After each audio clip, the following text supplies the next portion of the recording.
2022년 러시아가 우크라이나를 전면 침공했을 당시 서방 국가들이 대러 제재를 강화하면서 러시아 경제가 어려워질 것이라는 전망이 제기됐던 것과 달리 현재 러시아 경제는 초호황을 누리고 있는 것으로 드러났습니다.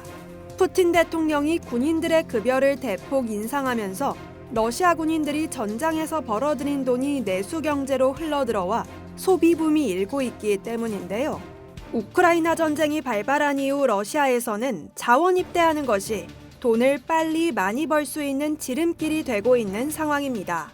러시아가 우크라이나를 침공하기 직전인 2022년 2월 4일만 해도 러시아에서 하급 장교인 중위의 월급은 8만 1,200루블 정도였는데요. 침공 이후인 2022년 10월 푸틴 러시아 대통령은 동원된 일반 병사들에게 한 달에 19만 5천 루블을 지급한다고 말했습니다. 전쟁 이후 러시아 군인의 월급이 훌쩍 뛴 셈입니다.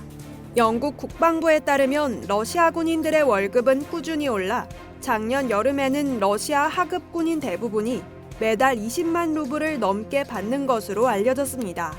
러시아 국민의 평균 월급이 7만 2,851루블임을 고려할 때 우크라이나전의 러시아 병사는 이제 러시아에서 고소득자가 돼버린 셈입니다.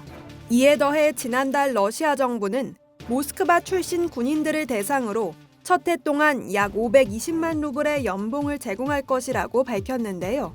이는 러시아 평균 연봉의 약 4배에 해당하는 급여입니다. 뿐만 아니라 러시아 정부는 전장에서의 성과에 따라 군인들에게 각종 인센티브를 지급해주고 있는데요. 우크라이나 전장에서 독일의 레오파드2 전차를 파괴한 군인에게 약 30만 유로의 포상금을 제공한 바 있으며 우크라이나 동부 도네츠크주 아우디이우카 전선에서 나토의 전차를 파괴할 경우에는 50만 루블의 금전적 보상을 제공하는 것으로 알려졌습니다. 지난달에는 미국산 F-16 전투기를 처음으로 격추하는 군인에게는 1,500만 루블, 한화 약 2억 3,500만 원에 이르는 거액의 포상금을 제공하겠다고 밝혔죠. 또 참전한 군인이 사망했을 경우 유족에게 위로금 500만 루블, 보험금 491만 루블 등 1억 5천만 원을 지급하고 있습니다. 러시아 연구기관 리 러시아에 따르면 러시아 정부는 작년 7월부터 올해 6월까지 군인과 그 가족들에게 약 3조 루블의 급여와 보상금을 지급했습니다. 이는 러시아의 올해 예상 국내 총생산의 약 1.6%에 해당하는 수치입니다. 군인들이 이렇게 벌어들인 돈은 러시아 내수 경제에 활기를 불어넣고 있는데요. 러시아 연방통계청에 따르면 전쟁 전과 비교해 상품과 서비스 소비가 약 25% 증가한 것으로 나타났습니다. 유동성이 커지면서 사회 전 영역에 걸쳐 수요가 급증했고 이는 임금 인상으로 이어졌는데요. 전 직종 실질 임금이 전쟁 전과 비교해 약 14% 증가했고 올해 최대 3.5%까지 추가로 상승할 것으로 예상됩니다.